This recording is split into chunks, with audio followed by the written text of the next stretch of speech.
Welcome back, everyone. We're diving deep today into AI and global trade. Sounds exciting. It is. We've got this 2025 World Economic Forum report. It's called Artificial Intelligence for Efficiency, Sustainability, and Inclusivity in Trade Tech. And get this, it was prepared in collaboration with the UAE. Ah, the UAE, always at the forefront of tech advancement. Exactly. So, the big question is, can AI make global trade better, more efficient, sustainable, the whole package? Or will it just shake things up, create new winners and losers? Big question. Well, this report, it predicts AI could add almost $20 trillion to the global economy by 2030. And trade, it's going to be right at the heart of that. But there are two paths, they say. Oh, two paths, like a fork in the road. Yeah, like a fork in the road. One path, it's AI convergence. Benefits spread out, everyone wins. Sounds ideal. It does, right? But the other path, it's AI divergence. Benefits get concentrated, almost like these trade islands. Trade islands, huh? Yeah, think of it like only some countries, some companies, they figure out AI, they get the advantage. And the gap between the haves and have-nots, well, it just gets bigger. So it's not just about using AI, it's about using it fairly. You got it. Okay, so let's talk supply chains. The report talks about AI streamlining everything. Sourcing, sustainability, all of it. Totally. AI can bring transparency to these crazy complex supply chains, the ones with tons of layers. AI-powered mapping, that's the key, gives businesses this real-time view. Like a live map of their whole operation. Yeah, exactly. They can see where their goods are, who's got them, any holdups. That would be huge for risk management, wouldn't it? And for insurance. Huge. Being able to spot problems early on, that's crucial. And AI, it helps with that, but it's not just about efficiency. AI can actually help build a circular economy, Sustainability, right. Everyone's talking about it. Right. But how does AI actually help with that? A few ways. Think about predictive maintenance. AI can do that. Keeps products working longer, less waste. Then there's e-waste recycling.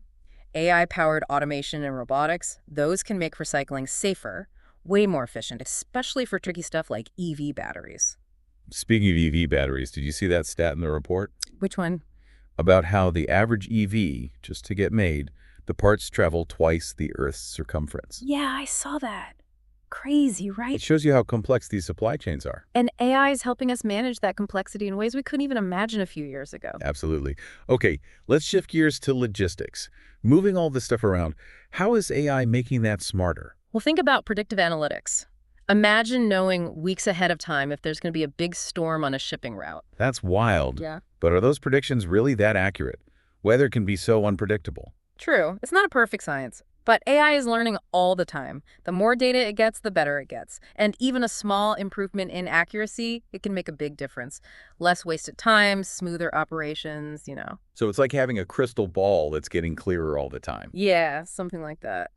And then there are digital twins. Have you heard about those? I have. They sound super futuristic.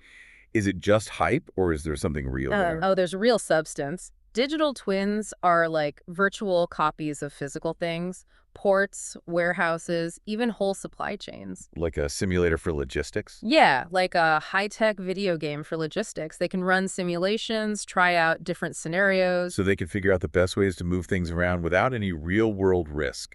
That's amazing. Right. The report even talks about how Maersk, the big shipping company, they're using digital twins to simulate stuff at their ports. They're even training their workers using these simulations. It helps with efficiency, safety, everything. So AI is predicting disruptions, optimizing routes, even training people. It seems like logistics is getting very automated.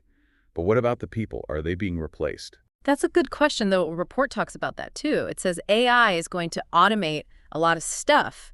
Document processing, warehouse work, even customer service, those chatbots. And get this, we're even going to have self-driving ships. Wow, so the next time I see a ship out on the ocean, it might be captained by AI. That's pretty mind-blowing. It is. But before we get too carried away, let's talk about trade finance. Getting the money to do business internationally.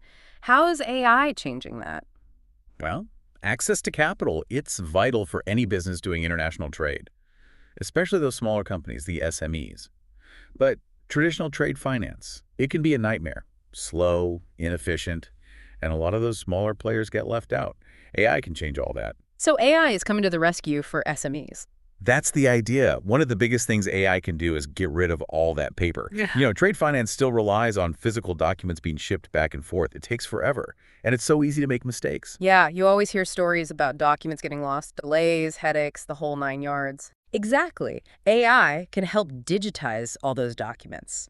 Optical character recognition, they call it. Makes everything much faster, more efficient. It's like AI is bringing trade finance into the 21st century, finally. Are there any real-world examples of this in action? The report talks about Jetstream Africa. They use AI to provide trade finance to hundreds of SMEs in West Africa. And their loan decisions, they can make them in under a minute. Wow, less than a minute. That's incredible. It sounds like AI is opening up a whole new world for these SMEs. Gives them the chance to compete globally. It does, but we have to make sure those benefits are spread evenly. We can't just create new barriers to entry. You're right. Fairness is key. So we've seen AI in action, streamlining supply chains, optimizing logistics, and shaking up trade finance.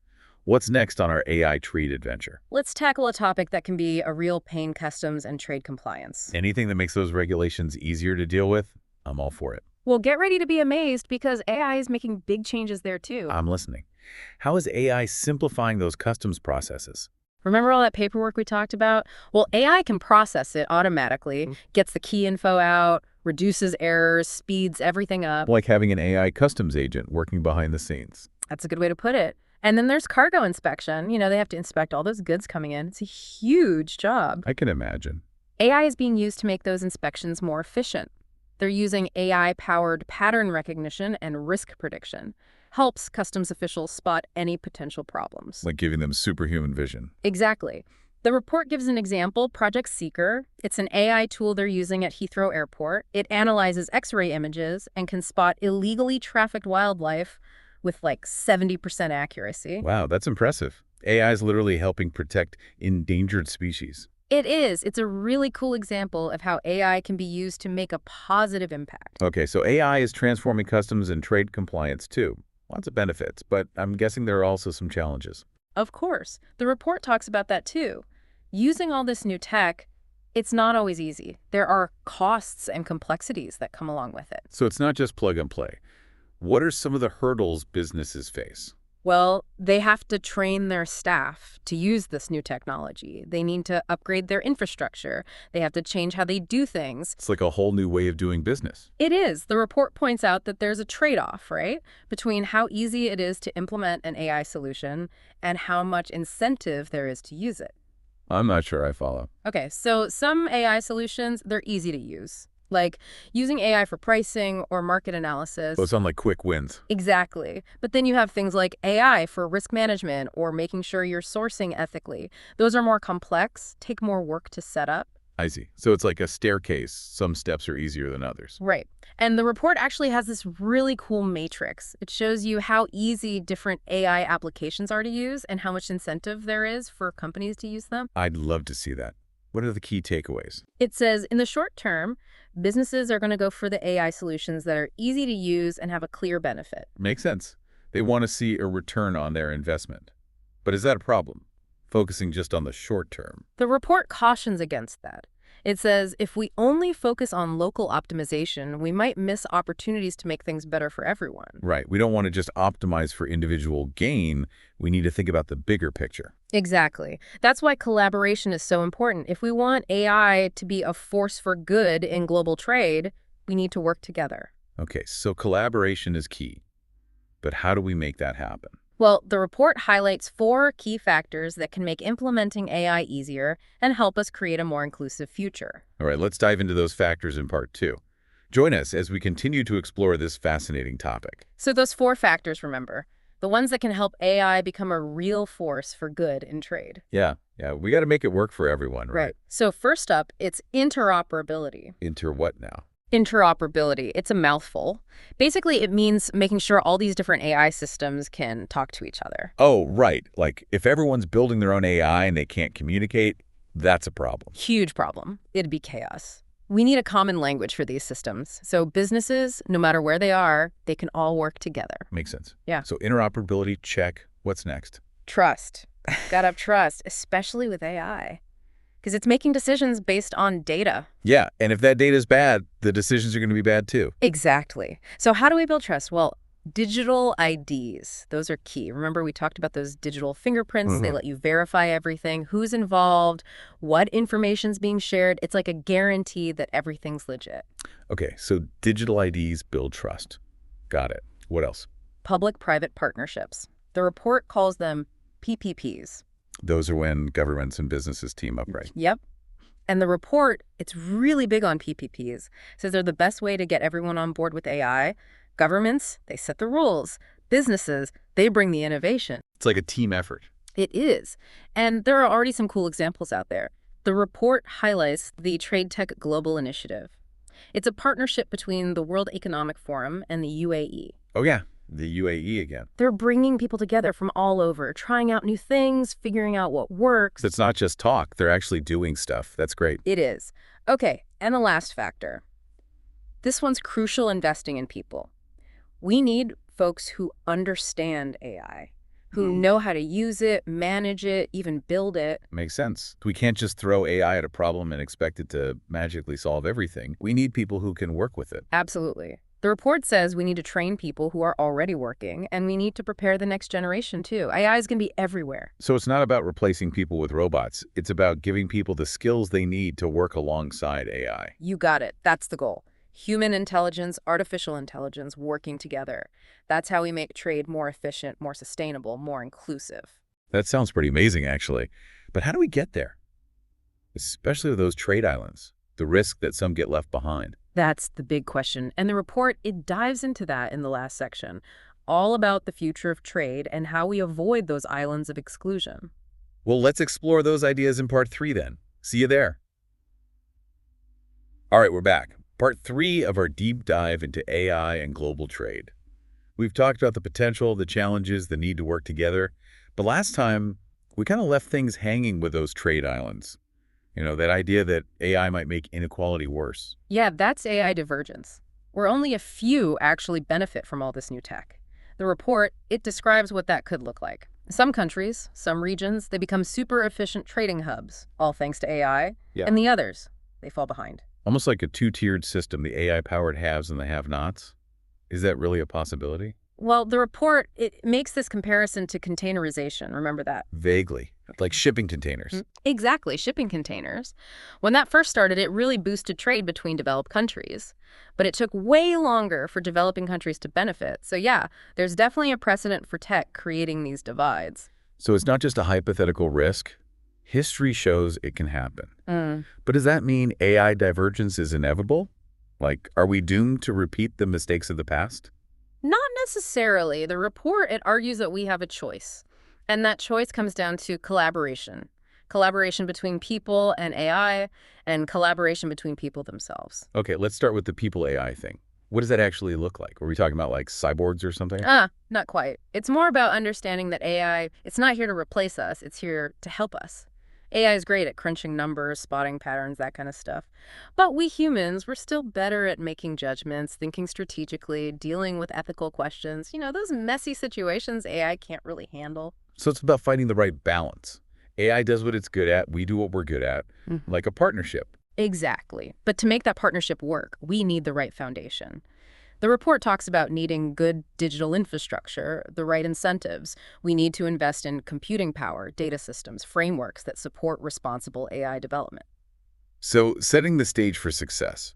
What about the human side of things? How do we make sure everyone's on board? That's where those public-private partnerships come in, those PPPs we talked about, and also international cooperation on regulations. We need everyone working together, governments, businesses, everyone.